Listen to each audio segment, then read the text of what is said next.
Hello दोस्तों, आप सभी का स्वागत करता हूँ अपने यूट्यूब चैनल में। आज हम क्लास 6 का जो हिस्ट्री का हमारा चल रहा था वो ये 6 चैप्टर है, नवीन धार्मिक विचारों का उदय। तो चलिए स्टार्ट करते हैं। पिछले क्लास में हमने महाजनपद काल और की राजनीतिक और आर्थिक क्षेत्रों के में हुए परिवर्तन को जाना।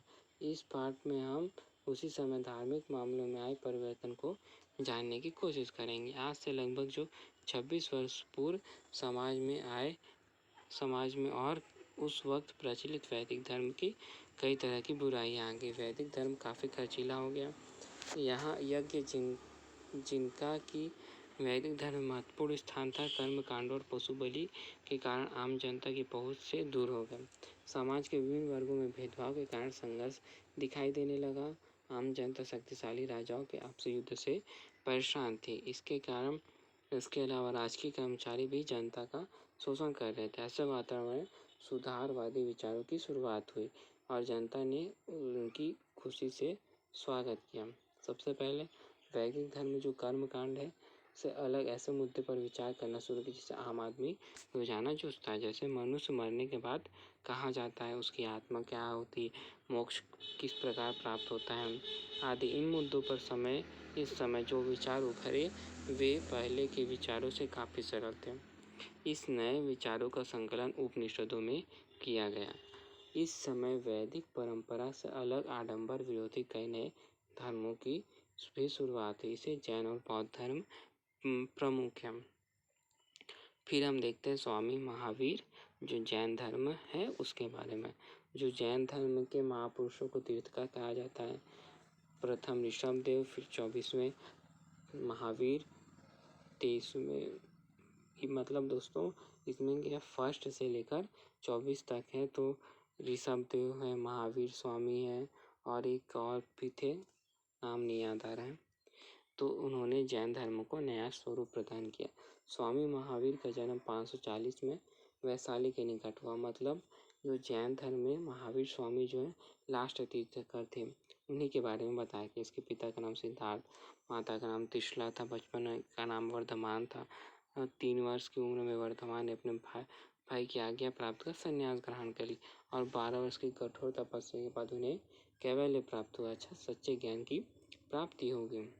कठोर तपस्या और सहनशीलता के कारण उन्हें महावीर कहा गया और इंद्रियों के विजेता होने के कारण उन्हें जिन कहा गया। 72 वर्ष की आयु में पावापुरी नामक स्थान में उनकी मृत्यु हो गई। जैन धर्म में की शिक्षा। अब जैन धर्म में क्या मनुष्य को जीवन में त्रिरत्न को प्राप्त करने की कोशिश करना चाहिए। ये त्रिरत्न पंच महाव्रत के पालन करने से ही हमें प्राप्त होंगे। इन पालन करने से मनुष्य का ज्ञान तथा निवारण मतलब जन्म एवं मुक्ति की भी प्राप्ति होती है। इन त्रिरत्नों में पहला सत्य और असत्य का ज्ञान, सम्यक दर्शन और सम्यक आचरण, ये 3 चीज़ हैं। इन त्रिरत्नों को प्राप्त करने के लिए जिन 5 महाव्रत थे वह सदा सत्य बोलना, मन वचन और कर्म से हिंसा न करना, चोरी न करना, धन का संग्रहण करना और अपने इंद्रियों को वश में रखना। महावीर स्वामी ने अहिंसा पर विशेष जोर दिया। ठीक है, मतलब हिंसा नहीं करनी चाहिए। उन्होंने बुरे या कठोर वचन बोलने को भी हिंसा माना। उन्होंने सभी मनुष्यों को समान बताया। जो जैन धर्म के सिद्धांत उनको आगम ग्रंथों में संग्रह किया गया। उनके उपदेशों से प्रभावित होकर बहुत से लोगों ने जैन धर्म को अपनाया और भारत में दूर दूर तक इस धर्म का प्रचार किया।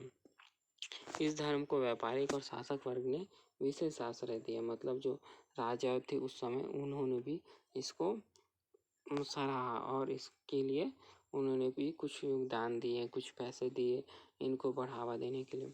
हमारे छत्तीसगढ़ में भी इस धर्म का प्राचीन काल से ही यह रायपुर जिले के औरंग में एक मंदिर, जैन मंदिर। दुर्ग के नाथपुरा में 23वें तीर्थंकर पार्श्वनाथ की जानकारी मिलती है। ये संगहर पार्श्वनाथ तीर्थ कहा गया। पूरे भारत में यहाँ श्रद्धालु दर्शन करने आते हैं। फिर अब देखिए, अब किसके बारे में हमने पहले पढ़ा, जैन धर्म के बारे में। अब किसके बारे में पढ़ेंगे, बौद्ध धर्म के बारे में। तो जैन धर्म और बौद्ध धर्म में देखा जाए तो बौद्ध धर्म ज़्यादा प्रचलित हुआ जैन धर्म से, क्योंकि जैन धर्म ज़्यादा कठिन थे। बौद्ध धर्म की स्थापना गौतम बुद्ध ने की। उनका स्वामी महावीर के समय के ही थे। इनका जन्म 530 में कपिलवस्तु की लुम्बिनी नामक स्थान में। इसके बचपन का नाम सिद्धार्थ था। पिता का नाम शुद्धोधन था, माता का नाम मायावती था। कहा जाता है कि एक दिन सिद्धार्थ महल से बाहर निकले तो उन्होंने सबसे पहले एक अत्यंत बीमार व्यक्ति को, फिर बूढ़ा व्यक्ति को और एक मित्र व्यक्ति को देखा। इन दृश्यों को उनके मन में प्रश्न उठा, मैं भी बीमार पड़ूंगा, बूढ़ा हो जाऊंगा, मर जाऊंगा। उन्होंने यह प्रश्न उनको काफ़ी परेशान करने लगे। तब उन्होंने एक सन्यासी को देखा जो 29 वर्ष की आयु में उन्होंने घर छोड़ दिया और संन्यास ग्रहण कर लिया। सिद्धार्थ ने ज्ञान की खोज में 6 वर्षों तक कठोर तपस्या की। पीपल के पेड़ के नीचे कठोर तपस्या जहाँ उन्हें सत्य के ज्ञान, जब वो संबोधि कहलाए।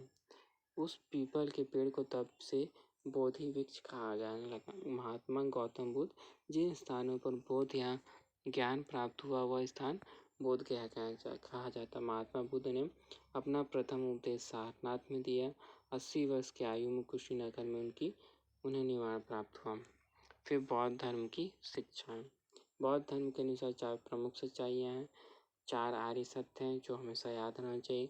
संसार में दुख है, दुख का कारण तृष्ण है और तृष्ण को त्याग कर दुख से छुटकारा पाया जा सकता है। सभी आचरण एवं सभी बातों के मध्यम मार्ग अपनाकर दुख पर विजय प्राप्त करना। इसके आधार पर यह लगता है कि बुद्ध ने अपने अनुयायियों को बीच का रास्ता अपनाने को कहा, ना अधिक तप करना और ना ही अधिक भोग विलास करना।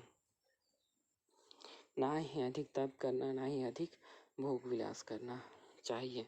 बौद्ध धर्म के अनुसार मनुष्य स्वयं अपने भाग्य का निर्माता होता है। जात पात ऊंच नीच के भेदभाव और धार्मिक जटिलता को गलत बताया। बुद्ध ने ईश्वर और आत्मा को दोनों को नहीं माना। बुद्ध ने अपने शिष्यों को यह भी कहा कि उन्हें किसी नए धर्म की स्थापना नहीं की। यह धर्म हमेशा चला आ रहा है। बुद्ध ने अपने विचार लोगों को उनकी ही भाषा प्राकृतिक में समझाया। पहले क्या था, लोगों की जो भाषाएं थी वो प्राकृतिक में। उन्होंने बौद्ध संघ की भी स्थापना की। इसमें सभी जातियों और पुरुष और महिलाओं को प्रवेश दिया जाता है, लेकिन जो जैन धर्म है उसमें सभी को प्रवेश नहीं दिया जाता था। बौद्ध धर्म अपनी सादगी और सरलता के कारण भारत ही नहीं बल्कि विदेशों में भी काफ़ी प्रचलित था। चीन, जापान, कोरिया, तिब्बत, श्रीलंका आदि देशों में आज भी इस धर्म के अनुयायी हैं। बौद्ध धर्म की शिक्षाओं को तीन ग्रंथों में एकत्र किया गया है,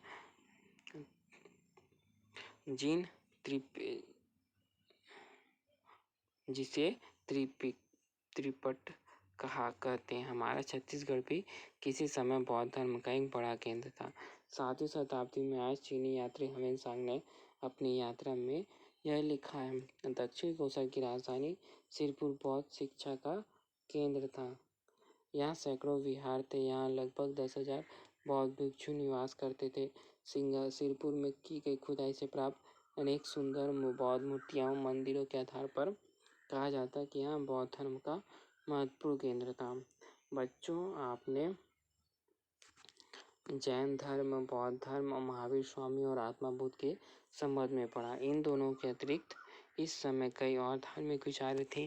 सभी ने अहिंसा, प्रेम और करुणा की शिक्षा और समाज में जो ऊंच नीच है उसको गलत पता है। इससे हम यह समझते हैं कि सभी धर्म मूलतः हमें बुराई से बचाते हैं और अच्छाई की शिक्षा देते हैं।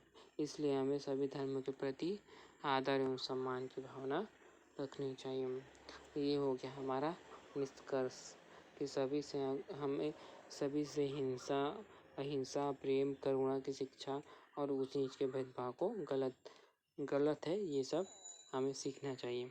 सभी धर्म मूलतः हमें बुराई से बचाते हैं। ठीक है दोस्तों, ये वाला चैप्टर भी आज हमारा कंप्लीट होता है।